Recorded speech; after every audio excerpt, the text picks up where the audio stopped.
All right, we're here. We are here, dear listeners. So, one of us predicted as prophecy that there would be a certain character in the Sony universe that would come into that universe, is particularly related to Venom. I was not that believer. This character that was introduced and teased in the previous Venom 3 trailer, I said they were way too big for Sony. Sony couldn't afford them. And then also the storyline that character gets introduced in, there's no way they could tell that story in just two movies. I'm talking about Knull, the King in Black. You put me onto that Donny Cates Venom story run, and because of just the greatness of that story, I could not possibly perceive Knull getting introduced into the universe. But as you always said for the past year or two, it all leads back to Knull. So I'm gonna clear out unless you have it. This is the Freakout Geekout segment. Yes, dear listeners, it is your favorite prophet out here, the prophet of Knull. For I have returned it. I've replaced Cletus Cassidy Carnage. I replaced him as his apostate because that fool decided to say he wants to become a god. So we need to get him out of here. So yes, I've decided to step in, repping the full Venom regalia in spirit because Sony needs to give me my money. The fact of the matter is I was predicting it. I was kind of low key not wanting it because of the fact like there was no way that they would have done my boy justice, but here we are. We got Knull, and the best part is that Donny Cates himself said like, oh yeah, their depiction of Knull right now is actually kind of hitting, and I'm kind of so the fact that my man's approved it right there and then, I'm like, okay, we on to something today, boys. It all leads back to Knull. We about to go crazy. And the reason I'm kind of super hyped about it is because of the fact that the Donny Cates run of Venom is, in my opinion, the best Venom run of all time. Because you have that, it has a mix of everything that I ever wanted. It has that Lovecraftian horror feel. It got some cool Venom shots. It got Ryan Stegman out here venoming everything up. You got Peter Parker actually acting like Peter Parker and not acting like a beta male. And it's funny too, like that. This is actually probably like just a side tangent. Is the fact that man, Peter Parker been doing really well in other people's comics. As soon as he gets to his own, it's like it's either the main Amazing Spider-Man, but it's like it's absolute garbage, and he acted like a whole beta male there. But in every other person's book, whether it's Daredevil, Venom War, Miles Morales, he acting like himself and how he's supposed to be. Man, that tells you something. That tells you something. But and also the fact that Ultimate Spider-Man is literally outselling the main books, and that tells you something. Follow the money. But yeah. Getting sidetracked from greatness. Knull, yes, he is here. The true Lovecraftian god of darkness. The King in Black. He about to out here running ragged, running roughshod on the entire Sony universe. We will not be seeing anything else afterwards. Once Venom 3 hits, Kraven the Hunter's done for. Let's see what other project. Morbius 2 is done for. Vulture's return. Yeah, no, that's done for. The only verse that really stands a chance right now is Spider-Man 4. Yeah, Tobey Maguire, actually, I just hope he doesn't touch Tobey or Andrew Garfield. I really hope he doesn't touch either of them. But if he does, then they got their good ending in No Way Home. But R.I.P. to them. So yeah. Venom, it's up. I better see the symbol, otherwise we rioting in these streets. So, and also Venom Horse. Yeah, like the reason I didn't think Knull would get introduced is because he's such a powerful villain, and for like people that are like, oh, who is Knull? Is just like the villain of the week. Knull would One Piece Thanos. Like Knull would absolutely Knull by himself beheaded an Eternal. Like he's one of the most Celestial. Celestial, yes, you're right. He's one of the most powerful beings in the entire Marvel Cinematic Universe. So powerful for the comic book fans that understand this, that Captain Universe had to get involved. And Captain Universe does not get involved unless we're talking about the end of existence. Like the world could be taken over and it wouldn't matter. The end of existence has to be threatened in order for Captain Universe to step in. Just want to say, like, Captain Universe did not get involved when Thanos got the Infinity Gauntlet. So, yeah, let you know something. So I was just like, there's no way they can handle Knull. So I'm interested to see how they're doing it, especially since like this is the last Venom movie. There's no way you can like have a fight with Knull in this movie at all. Like he's nowhere near that level. So I don't know how they're going to introduce it, but I'm here for it. Or maybe it's just going to be a case, or how I'm thinking of is like he's going to be there, kind of in the sense of he's going to be like out there on Clintar. No, and he's just sending the acolytes down to take shots at him. And Venom's like, nah, we got to leave. We got to leave now. It could be like a codex like thing, but obviously we don't need to go too deep in the comic book storyline. All I'm saying is Venom ain't gonna fight Knull directly. There is no way.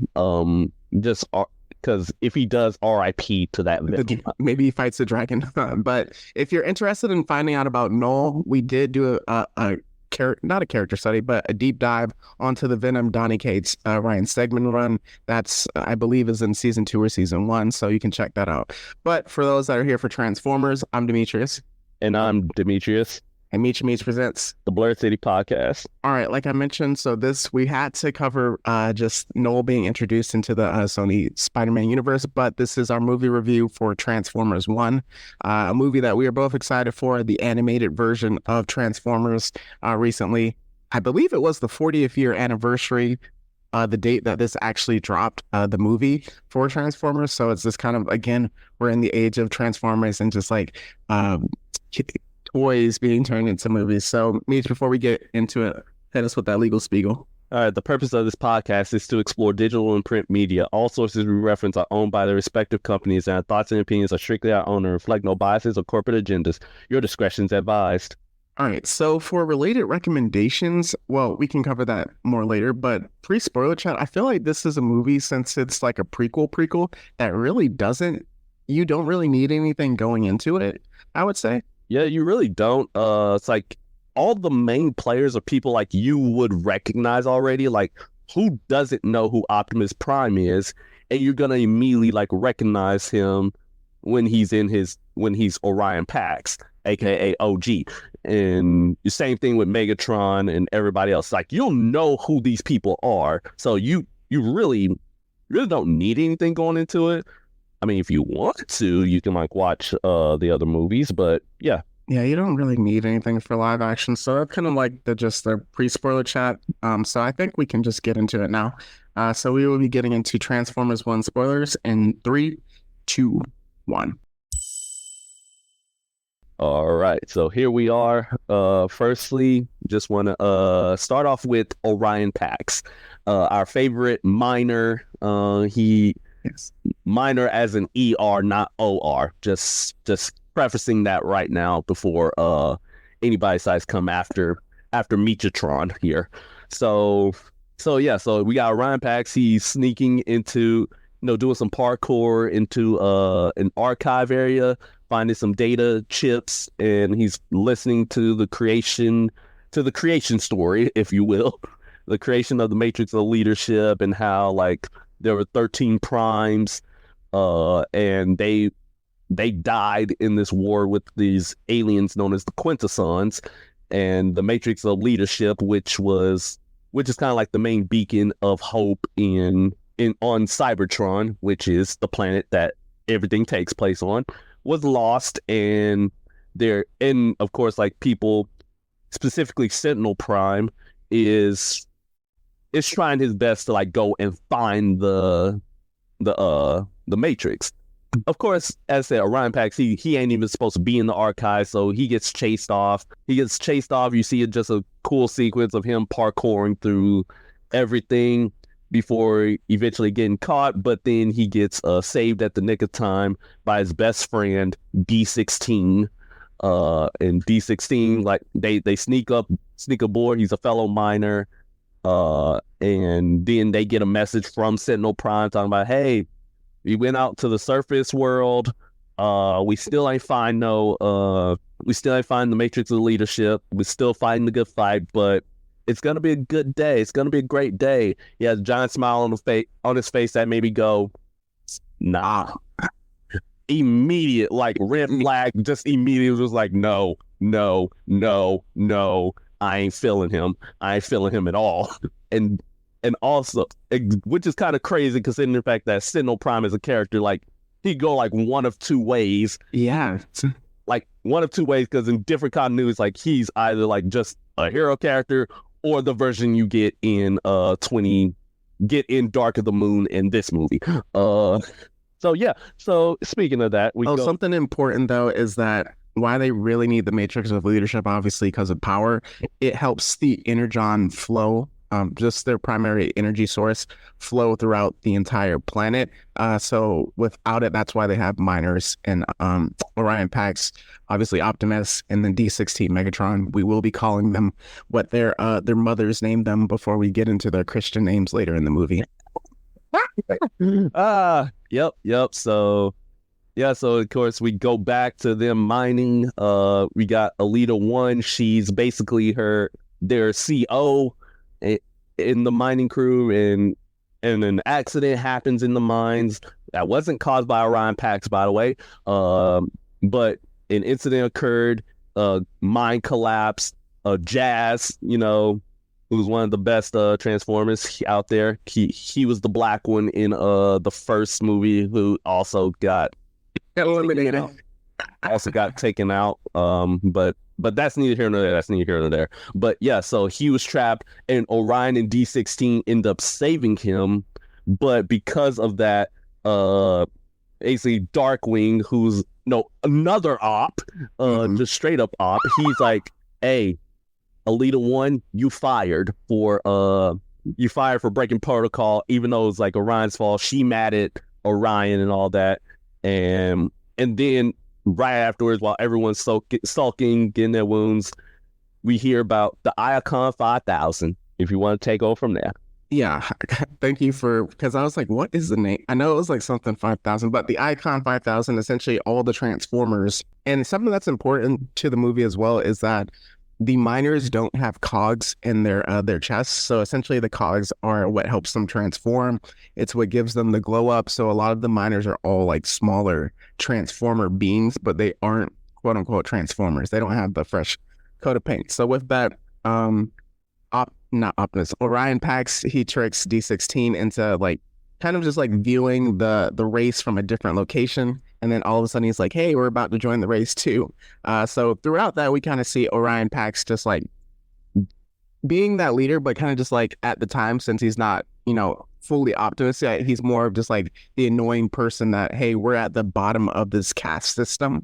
And you're trying to go above your standing in life. You're breaking protocol. So with that, him and D16 get caught up in the race. They're doing really well. It inspires a lot of the miners to kind of just like watch it, because they're also taking a break from mining at the time due to Sentinel Prime's orders. So with that, they're doing well in the race. They're being wise, smart, having to be creative with that and whatnot. And then they get really close to winning, but then Orion Pax helps D16 to try to cross the finish line, but then they got essentially ran over by all the Transformers who eventually catch up to them. And with that, so then they are essentially in a waiting bay with that, a medical bay, waiting to probably get demoted. And then so they run into Sentinel Prime. And just like you said, Meech, like when he first popped up, I was like, ooh, I can't say what I want to say, but I was like, man, you have that F-boy energy. Oh no. What I knew it was up was like when Arachnid comes in and she's like staring at him with like all 8 of her eyes, and you're just like, oh nah. Spiders are always, well, I was about to say spiders are always evil, but we love Spider-Man. Non-Spider-Man spiders are almost evil, always evil. All right, then. I was about to. I had to correct myself. I'm literally wearing the Iron Spider shirt right now. But with that, yeah, then Sentinel Prime comes in. He's like, oh man, that was so interesting. You gave the miners inspiration. And you could tell something's weird with him because like Orion Pax is trying to like just say like, oh, what they can do better. D16 is just like so inspired. He's in awe. This is his hero. And he's kind of just like, yeah, man, you guys are great. And he's like, oh, you're not going to get demoted. And they share that awkward laugh. And he never says they're not getting demoted, but he says, hey, come back to my quarters. Y'all can chill out. I really love it. You're an inspiration for the miners to keep working harder. So then with that, they're excited. And then Darkwing, right? That's his name? Yep. He comes in, he's like, hey, you scumbags, you low miners, you're going to level 50. So they thought there's only 40 levels, but there ended up being 50 levels. So this is where we meet B. And with that, his job is to essentially watch trash fall out the trash chute, take some stuff out valuable before it burns. And that's what he does his entire time. So with that, they just kind of like introduce each other. B is the fast talking character, which is a nice switch up from like what he usually is in live action ones where he really can't speak that well. But with that, he is obviously losing his mind because he's isolated. And then they end up finding a recording, an SOS beacon from Alpha Trion, right? Mm-hmm. And just the question I have, is Bumblebee, when did Bumblebee as a character get introduced? Was it around the live action movies, or because I don't remember the previous versions of him, even though I watched it when I was younger though. Oh no, Bumblebee was there since day one. I don't know why I don't remember him like that. Nah, he was introduced like again since day one with everybody else. Like he's one of the OG members. But he was always like touted as kind of like the small child-esque like the child amongst like the Autobot adults. Okay. So maybe it's because like when the live action came around, they're like, oh, let's push him forward. Yeah. And he just became more prominent. Because I was like, I know he's like, I don't recall that much, but yeah, that makes sense. But yeah, going from there, they're like, okay, we got to go find the beacon, which potentially has the location of the Matrix of Leadership. All right. So, and also I do want to like mention one thing. It's about D16 is the fact that he actually idolizes a certain Prime named Megatronus Prime. And if you know your lore, you already like, hey yo. But it actually gets subverted in this movie a little bit because, yeah, but I'll explain it more like as it happens. So because of that, he actually wears like a decal of like Megatronus Prime's face on his shoulder. So yeah. Which looks like the Decepticon symbol. Exactly. So moving forward, like, yeah, they get the message. So they try to escape and go in. Well, they escape sub-level 50 by going up the trash chute, which I'm like, couldn't be me. And they end up on a transport ship, which is supposed to be unmanned. And that'll take them to the surface world where they'll be able to, follow the tracking beacon. Small snag in the plan is that before the carriage is closed, Alita 1 gets in there and she notices them right away and she's like, well, time to go snitch. Get my promotion. Yep, I'm ready to get my promotion, get back on these idiots for getting me demoted in the first place. So she's going off to try to get them, but unfortunately she's too late. The train's already moving and bam, they all stuck on the surface world. Because of the fact that like they're up there and then the planet itself starts shifting to where like metal starts spiking up out the ground. Train gets derailed and they're just like, they're stuck on the surface world. So they have no choice but to go on the hike. So as they're walking, as all four of them are hitchhiking, they pretty much come across like a Quintesson ship. They're like, oh snap, the Quintessons, they're out here. They nearly get caught. But some ingenious from Orion's like, no. That was scary. That was like a Squid Game. Yes. literally that sequence. But R.I.P. Ali. Man, RIP does go. But yeah, so essentially they're going about because of the fact like, hey, Orion's like, hey, we can find the Matrix of Leadership out here. D16's like, man, I really don't want to go. But he's like, hey, what if? And then Orion keeps going to him like, hey, if you find the Matrix of Leadership and bring the Sentinel Prime, man, think about all the promotions you gonna get, big fella. And he's like, I bet I'm in. So eventually they get to where the beacon took them, to the corpses of all of the fallen primes. Mm-hmm. And of course, it's a whole slaughterhouse, and they're seeing everybody. Of course, D16 immediately goes and sees Megatronus's head, and it's like, dang. But they find Alpha Trion's body, and it's still filled with it still has his spark. So it's like, oh, hold on.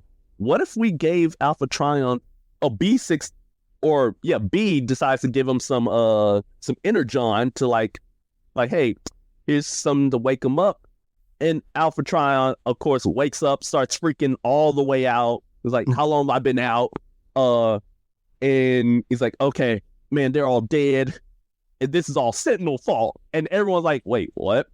It's like, yep, that's when the shoe drops, and that's when the shoe drops for everybody except me, because the red flags is already on fire.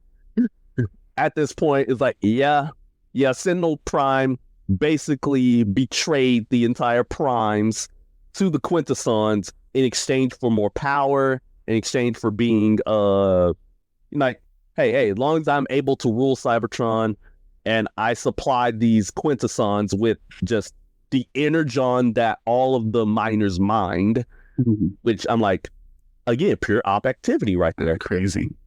And, yeah, go ahead.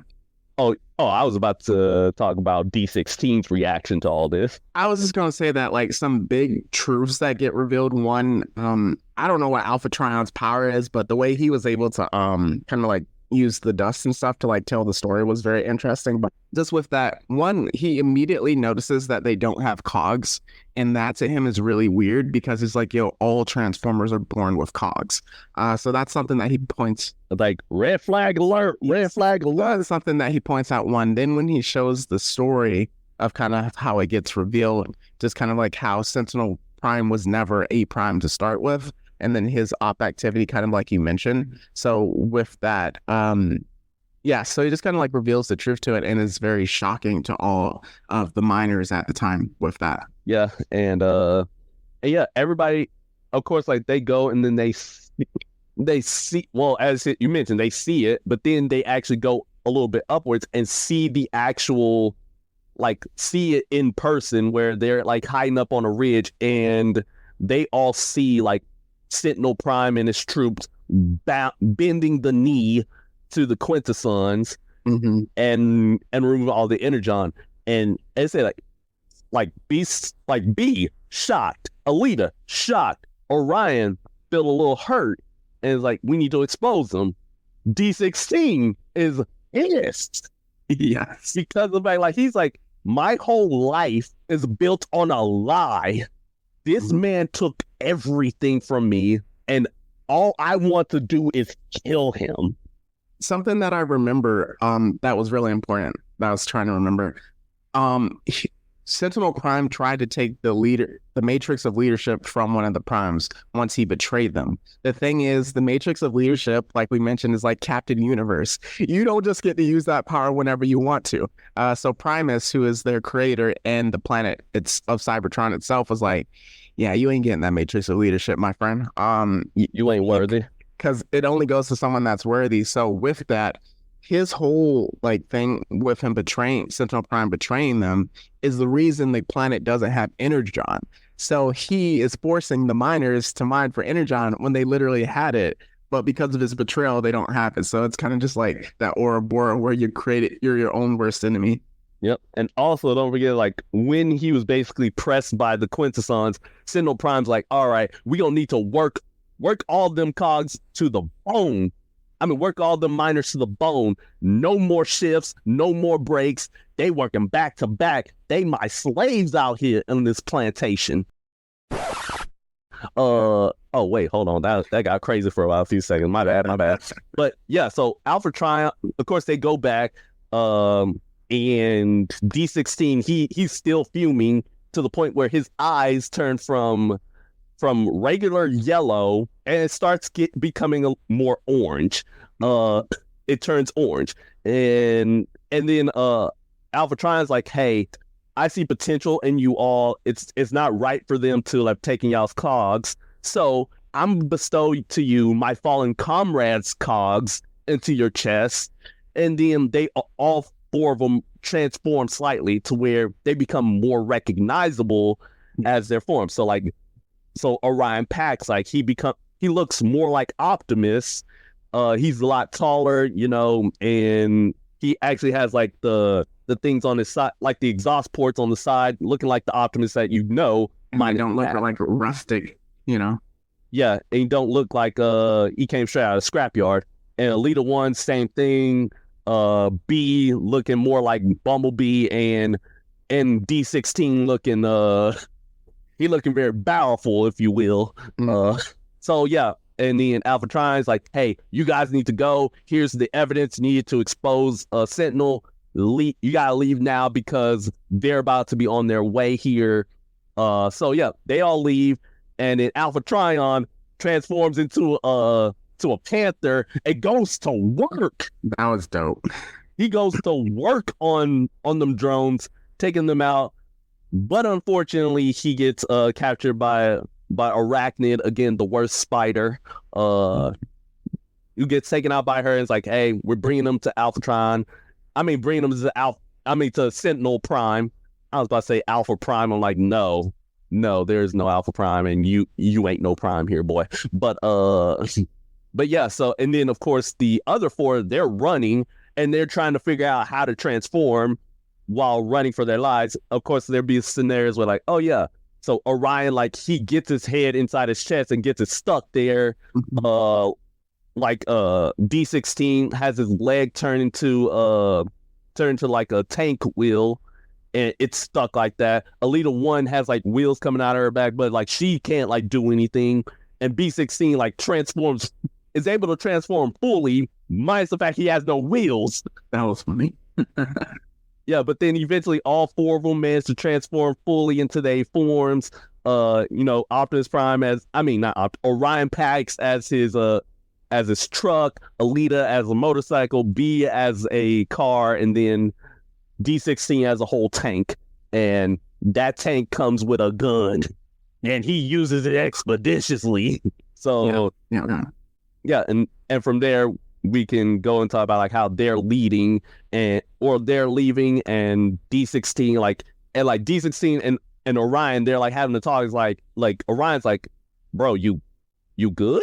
Because you haven't been you've been kind of quiet, my boy, and I ain't like you. It's like, look, I just figured out my whole life was a lie. I just figured out everything. I just want to see this man 6 feet under. I want to see this Prime at the heel of my foot right now. And he's like, whoa. We just gotta expose him. That's it. It's like, nah, that ain't enough for me. He took everything from me, and I'm about to take everything from him. Mm-hmm. Yep. Yeah, so D16 fully crashing out before they all get ambushed and taken out, where you can go ahead and take the next part. Yeah, and I think something important just to kind of point out to people is that it's not necessarily that the miners believed Sentinel Prime was like a good guy, and it's like, oh, life sucked because he betrayed us. It's that this entire time that we're seeing them, because they don't have cogs, because it was literally taking out of their chest from birth, they don't have a choice. Like I mentioned, it's a caste system, and like those on the lowest rung don't really have many options in life. That's something that Elita was told at the beginning of the movie when she got fired from her job because she was about to get a promotion. So with that, them not having cogs, them being miners in like the lower class, if you will, of Transformers, they don't get to choose. So with that, D16 saying my life is a lie and that I'm living it, is that I never really had a choice or like autonomy over my life at any point since I came online. So that's kind of like what bred his hatred here at the beginning. So with that, they get captured by what's the name of the guard? There's a word before guard. Oh, the High Guard. The High Guard. So they get caught by the High Guard, and you'll recognize that a lot of them look like the future Decepticons. So we see, it was so funny seeing Starscream sit on the throne, because I was like, yo, Starscream actually looked pretty big, and he don't look like cowardly like he usually be acting. And he doesn't have like the squeaky voice at the time for now. Yeah. And so we also see Shockwave and Soundwave, which were really cool. Soundwave the GOAT. I'm just saying that right now. Soundwave the GOAT. So with that, we kind of get into we learn that the High Guard, they used to like follow they used to obviously follow the primes and protect them until Sentinel's betrayal. So now they're kind of like outlaws, hit and run maneuvers. So it's like, okay, so you four obviously aren't working with Sentinel Prime. Let's try to figure out what we do next. Then we see D16. He's walking away. He's like, yo, I'm not about this hit and run life. I'm about to go to the city capital. I'm about to take out Sentinel Prime. And then Starscream is like, no, you ain't going nowhere, Chief. But it's all about power of one transformer over another. That's how they rule. So with that, D16 beats the crap out of Starscream, chokes him out. And with that, we start to see his voice start to switch. We see the cannon on his arm, and we're like, oh, this man is tweaking. And then for the first time, we see a flash of his eyes going to the natural red that we recognize with that. So at the time, they start shooting into the sky, which alerts all of the other Transformers, the op ones. So they get taken. B, a few of the other primes, not primes, a few of the other guards, and then also D16. D16 get taken with that. So then Alita gives Optimus a pep talk the next day. They then encourage the rest of the High Guard, hey, we got to go to the city. In the meantime, Sentinel Prime kills Alpha Trion, and then also they lose the kind of just the recording from Alpha Trion that had the truth with that because they got attacked, and then so it got destroyed. So with that, we also see, this is where D16 is like, yo, I'm standing on business. I will not kneel before you, you liar. And Sentinel Prime is like, yo, life is what you make it. Well, the truth is what I make it. And then with that, he notices the Megatronus decal on him. He's like, oh, you want to wear his face. He's one of the greatest primes that ever lived. That's why I have his cog. So I don't know if that's the part that you wanted to touch on, like lore-wise, or if you want to get into it later. All right. Well, kinda. Well, basically what I was gonna say is like, typically when it comes to like Megatronus Prime, he's actually like, well, if you've seen the second Transformers movie, Revenge of the Fallen, Megatronus Prime is the Fallen. So typically he's like one of the biggest main antagonists of like Transformers lore. But when this one, obviously not the case. Like Megatronus Prime seemed like to be a really good guy who just got betrayed and taken the L. But yeah, so I guess like his role as the Fallen kind of goes to Sentinel right now. Interesting. So if that, this is a quick diversion. What was the name of the Prime that could fly? That the old one in the second movie, or was it the third movie? Oh, the second one, that's Jetfire. Jetfire. He's not like he'll go. He typically like Prime's second in command in like most continuities. Jetfire is one of my favorite Transformers. But coming back to the movie, so with that, yeah, so then he, it's not engrave. What's the word when you burn something into someone? He brands? He brands Megatronus's face into his chest. So with that, we see how the Decepticon symbol comes to be. So he's about to take him out because, again, D16 is like, I am not bowing to you. I'm not kneeling to it. You're not worthy of it. So before he kills him, but then he's not Prime yet. Orion Pax, he convinces the miners, hey, we need you guys. Like, anybody can make a difference. They see him for the first time. They're like, oh, man, you got that glow up for real with that. So he gives a really incredible speech. And this is the first time one of the first times where you see the hint of like the speech making Optimus. But Alita earlier, she like gives the hint of like, yo, you have optimism, you have hope. That's what makes you different, even though I'm better than you. So with that, they crash into the high tower. He realizes that, Arachnid sees everything. We got to go get her. Alita, please don't like completely destroy her. So take her to the central tower.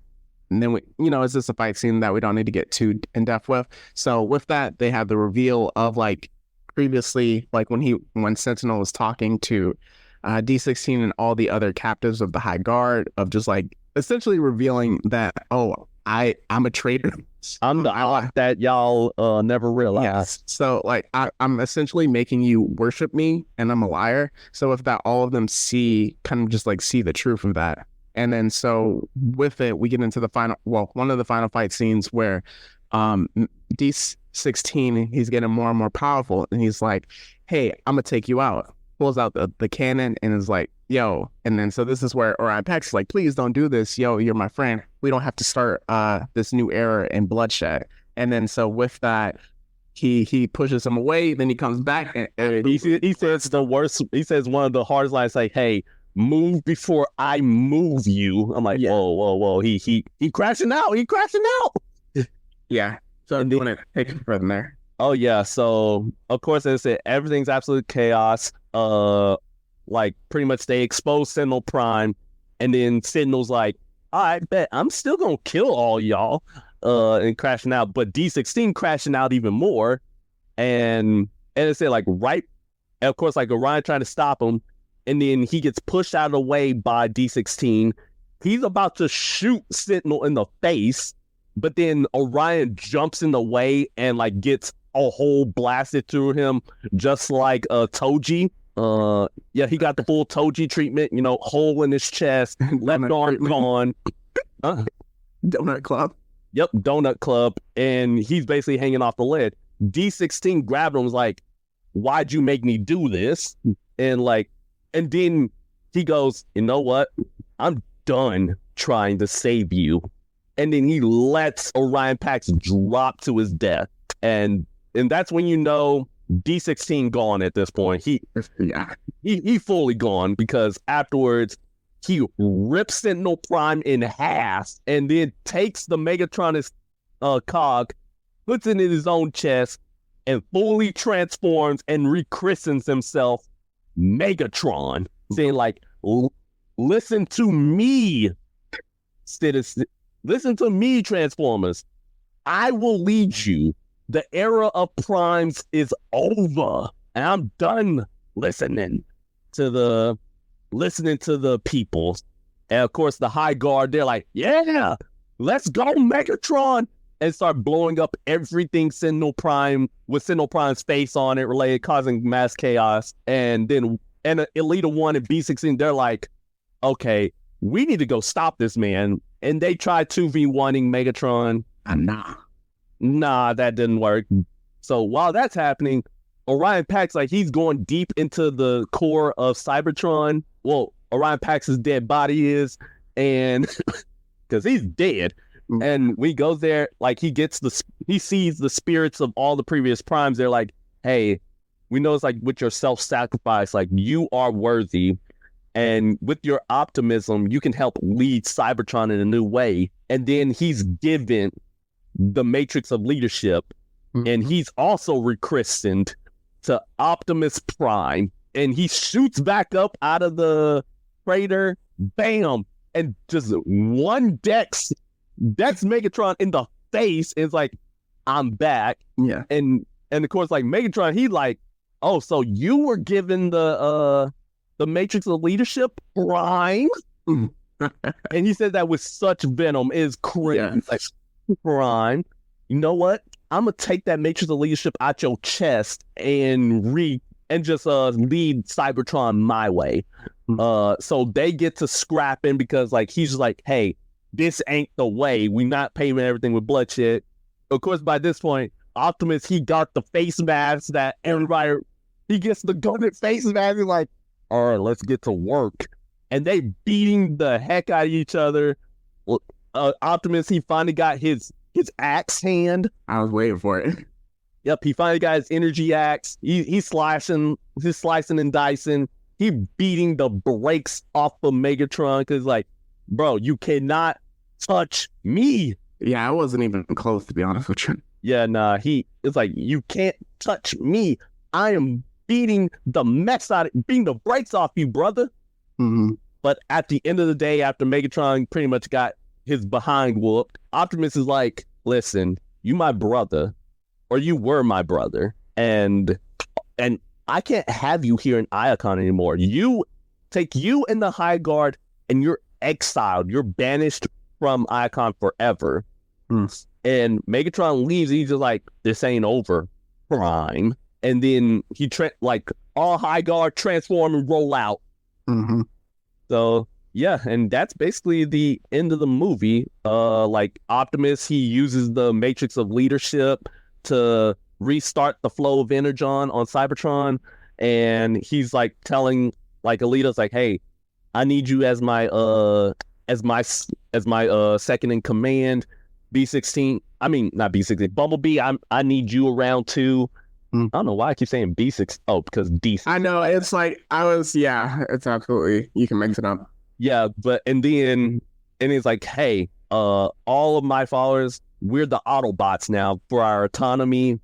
To the Quintessons, you need to run back because you need to stay away. Otherwise, it's up for y'all. Yeah, it was interesting, that ending, because the Quintessons were still there. They like never really addressed it, but like at the end, he was like, if they ever come back, we can settle our differences. So yeah, and then like the post credit scene of Megatron, he pretty much rebrands his chest to have the full, Decepticon logo. Rebrands like every single member of the crew. Is like, hey, listen, all the primes, the way everything works in the society is wrong. We see through the deception of the deception of the Jedi. Oh wait, sorry, wrong planet. See through the deception of the primes, and we are now the Decepticons. I'm not gonna lie, I'm glad you told me that, because I left after the mid-credit scene. I didn't know there were a post-credit scene. Yep. You always gotta check. So yeah, I'm probably going to YouTube that. But yeah, just with that, I think something that was very interesting with their dynamic, with this being like a prequel, you understand that, like, even with the Energon part, where it's like having the matrix of leadership helps Energon flow, the fact that in the future their planet gets destroyed, because of the lack of the Energon and everything like that, and then eventually like Megatron's on top, that's really sad, just because, like, they were like truly best friends, and this movie presented them like that. So yeah, it's always sad, like when you're seeing two brothers, especially like brothers in arms, eventually split apart due to different ideologies, and eventually like their conflict leads to, well, destruction. The end of Kirk. But yeah, even with that, I like that you mentioned ideologies. So like a question I have was Megatron right? I mean, all right, this is me we're talking about here, right? This is me we're talking about here. All right, so here's my stance, right? Megatron was right in the sense of like, hey, he's seeing through the lies, and like this man lied to us for our entire lives and basically screwed us over from the very beginning, from when we went online. Mm-hmm. And something needed to change. Now, him crashing out, well, specifically crashing out against Sentinel Prime, fair. I'll let him crash out against Sentinel. Now, when he started crashing out against everybody else, though, that's when you start losing me. Because it might be, I think he's very much Killmonger. Like, if you think about it, he's basically Killmonger, where, he's the Killmonger to Optimus Prime's T'Challa, where it's like, hey, I'm seeing through, like, his reasoning and everything, like, is valid. Mm-hmm. But him crashing out and what he's doing about it, absolutely wrong. So why is Aaron right? Because it's Eren Yeager, the world.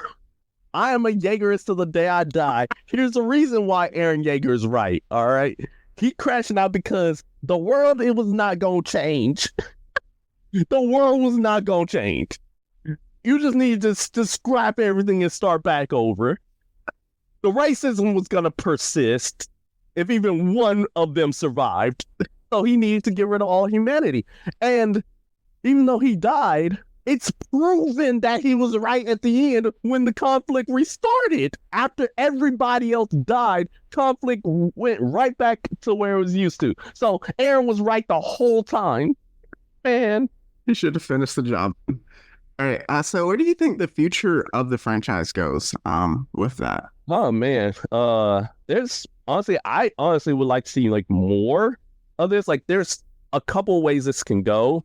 And like, for me, one, I don't know, like, I'm not too sure if this will fully tie into like Bumblebee and Transform Rise of the Beast, like that continuity. No, the continuity that's about to cross over with G.I. Joe very soon.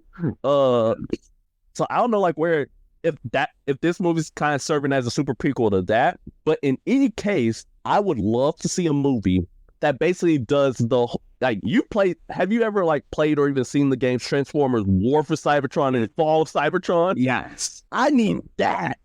They need to remaster that.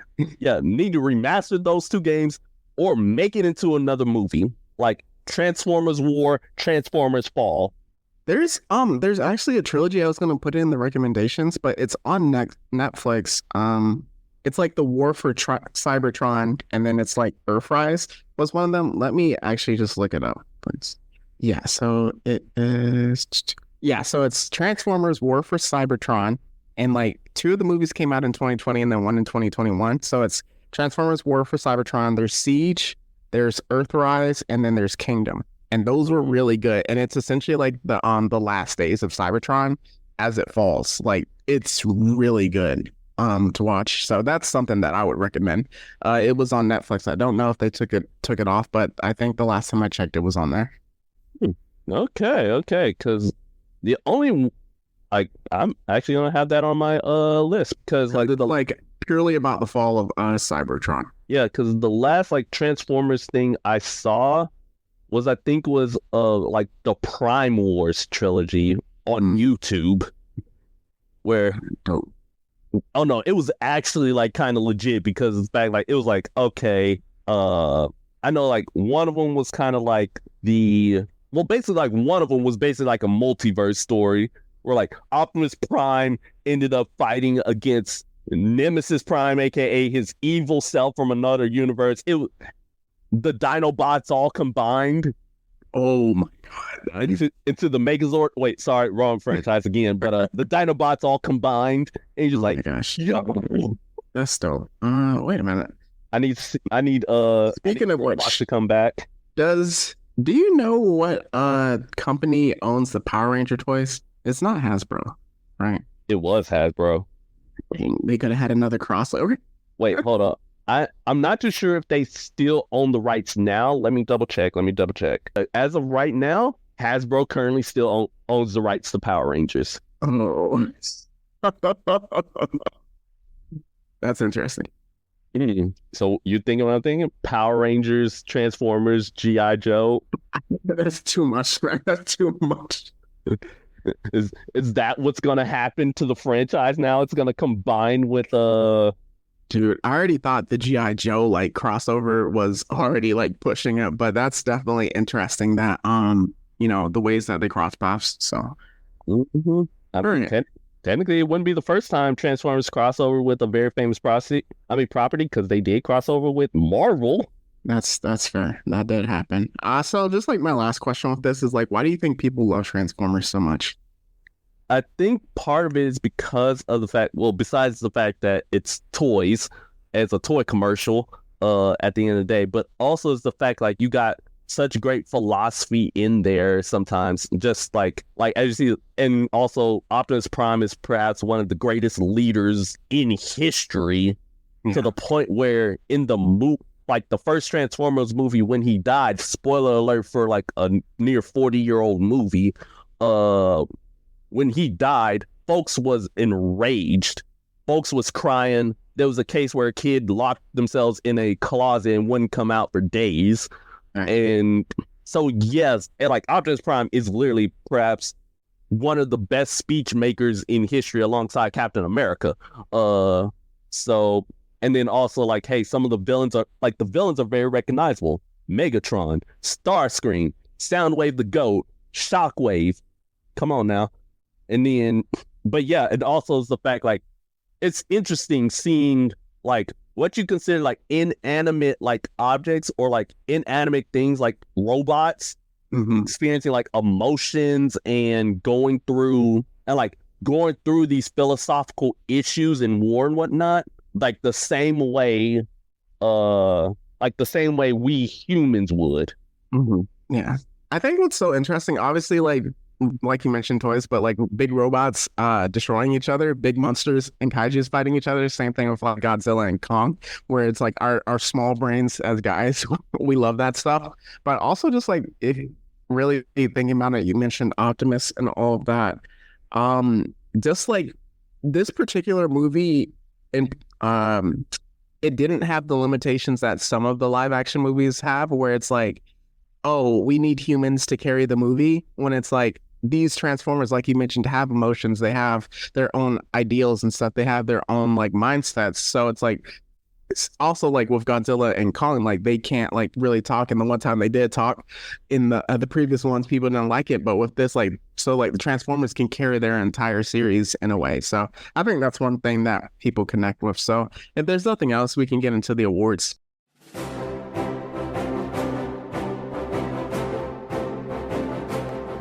Oh yeah, absolutely. Ooh. All right. So for the first award given there today, I have to go with my first award. Is going to be called the Op of the Year award. Sentinel Prime, get yourself down here, boy. Because if it wasn't for you betraying everybody, for you being a whole beta bot to the Quintessons, you wouldn't have gotten ripped in half by the true OG. So yeah, you messed up all of Cybertron, boy, and you messed it up for years to come. So thank you for that. Op of the Year, you got it. Just to stay up here, Sentinel Prime, because the next award you are getting is a new award called Hot Boy Summer. You had like total bro energy into your villainy, so it was like not even teasing that you were a bad guy and just copying everything that Meech mentioned. You were a scumbag galore and you made your people slaves. So here's this award. Let's boo this man off the stage. Thank you. All right. For my next award, it's the Can't Be Goku, but Vegeta isn't that bad. And that award actually goes to my boy, B127, aka Bumblebee, because he was hilarious in this movie for being completely out of his mind. And then when he finally gets his upgrades to be Megatron, he went in with it. Yes. The knife blades, and cutting up that entire studio, and just like, I didn't do that. I was like, yeah, but you know what? Hey, you ain't taking L in this movie. You hadn't taken like an L in a fight, so I have to give you your props. As we know, Vegeta takes many L's. So for my final award, we have the Glow Up. So this goes to Orion Pax, D16, B, and then Alita, just getting their cogs from Alpha Trion that helped like make them grow, able to fight, and then they also definitely look much, much better than they did as minors. So what you got? And then my final award is the Crash Out Award. You know who this is going to. Mm-hmm.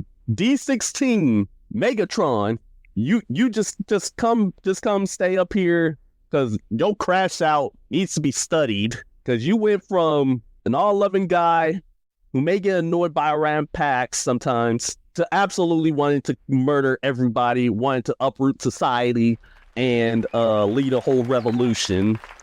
And you murdered a bot in cold blood with your bare hands.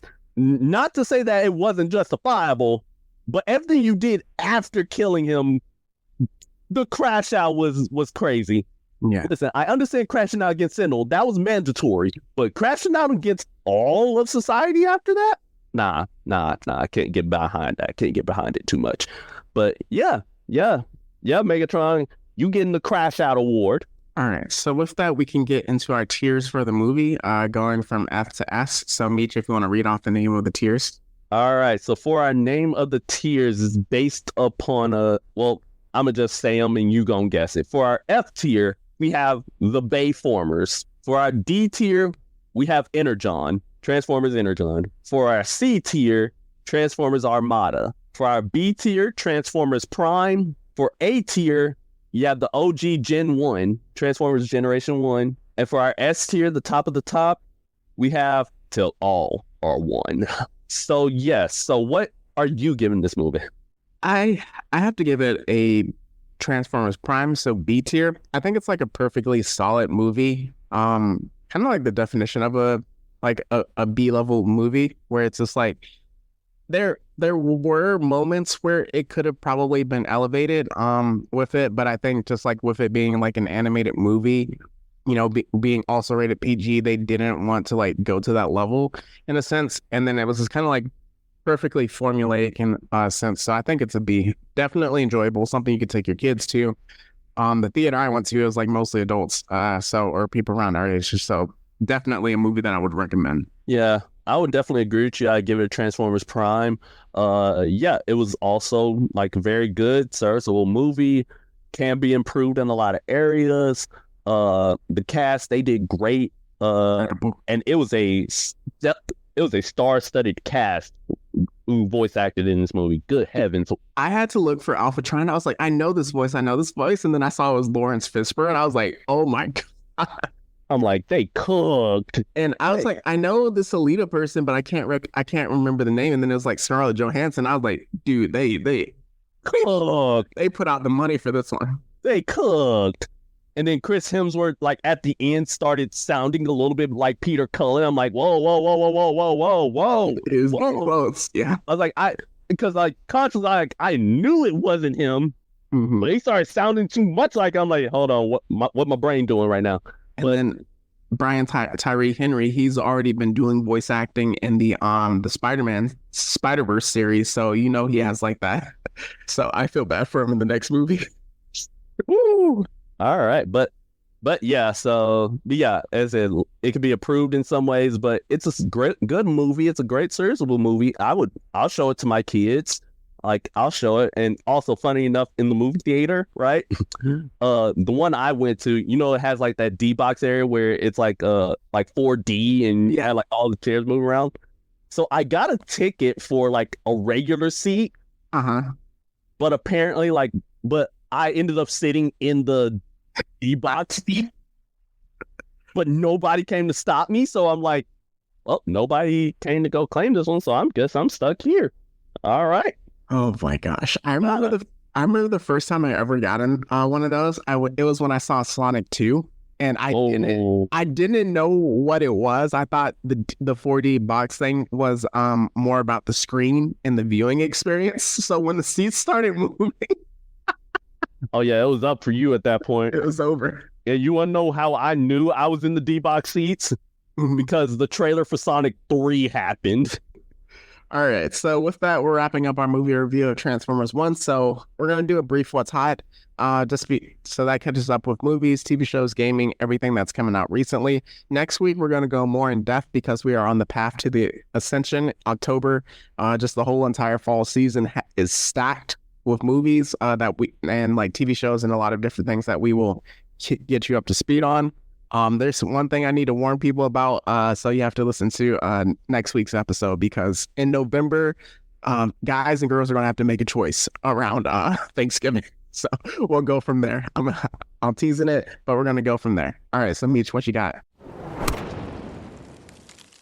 All right, so we're going to start with anime. We have, One Piece thing good. I'm watching Reincarnated as a Slime. We also have, My Hero, The War. War never changes. That's all I'm gonna say about that. That's all I'm gonna say. And yeah, so moving on from there, we got ourselves like TV shows. So at the time of this recording, the first 2 episodes of Agatha All Along on Disney Plus dropped. I've only seen the first episode due to like time constraints, but yeah, so. And then The Penguin. I've heard of The Penguin. It is incredible. I haven't watched it yet. I heard it's incredible. Oh, so I'm going to have a good time because I haven't seen it yet. Dude, I'll go to it after this recording. Everything I've seen has been like, yo, The Penguin is like the top tier representation of Gotham, or what Gotham should be. Everything I've heard about Penguin is incredible. The only weird thing about Penguin is that I know like it dropped last Thursday, but the actual like release schedule is like on Sundays, I think. Like I believe the 29th or something is like when it actually like starts airing consecutively. So that's the only thing that's like really weird. But I know the first episode dropped. I'm definitely going to go check it out. Oh yeah, no, I have to, because that Matt Reeves the Batman was, it was crispy. So seeing Colin Farrell get into his Penguin bag, I'm I wonder. Oh, I wonder if they're gonna have Commissioner Gordon in there because he killed it too. honestly, they kind of have to. They have, like, listen, this is about the underbelly of Gotham. If Commissioner Gordon don't appear in there once, I'm going to crash out. I'm going to have a D16 level crash. If we do not see Robert Pattinson, I don't think he'll be in it. I think they're gonna save him. nah, I think he's going to appear like maybe one time for like Maybe a cameo. silhouette or something like that. You think? It could be a silhouette. It could be literally just a cameo of just him. And that's all I need. That's all I need. But yeah. So yeah, and then of course, like in terms of comics, the Venom War is happening. I said Peter Parker being done right and everything but his main comic. As I said, the main comic I actually kind of dropped because I'm like, I don't need this anymore. I got Ultimate Spider-Man now. I got the Venom War now. I got Miles Morales who's crashing out right now. Because he's a whole vampire. So yeah, Spawn is actually still spawning out here, and it's still going. But yeah, that's actually all I had about that. And then, of course, in other series, 3-star versus 5-star. I haven't seen the last 2 episodes, so yeah, don't spoil me at all on that. But yeah, what you got? Only things that I have, obviously Transformers 1, which we did a movie review of. The Wild Robot is something if you have kids or just you want to chill weekend to watch. That's like an animated movie that's coming out this week. And then the last thing is that RDC dropped a short film called Imagine That. I haven't seen it yet, but I've heard a lot of good stuff about it, so I'm gonna check it out sometime today. And that's all I have. Nice. So let's get these plugs and get up out of here. All right. So for our Instagram, X formerly known as Twitter, and Threads, we're on the Blurred City 22. Like, comment, subscribe, stay up to date on notifications and our release schedules. We have our Discord linked in the Instagram page where you can join a fine community of pure degeneracy. After that, we have our YouTube page and our Patreon under Blurred City Pod. If you want to donate some extra cheddar on there, you want to get access to very exclusive episodes never before seen on the podcast. That's just there. Bam, there you go. We also have our email address, blurredcity22@gmail.com. That's where you can submit episode suggestions, Geekout, Freakouts, and everything of the like, as well as comments about our episodes. And if you have any pure criticisms and hate, send them our way too, because it's only going to the spam to never see the light of day. And you just wasted your time, and we just keep on having a fun time. All right. And then finally, I am the Jedi born on Mustafar on Instagram, as well as TikTok, however long we got TikTok left. Be up to date with all the content there. What you got?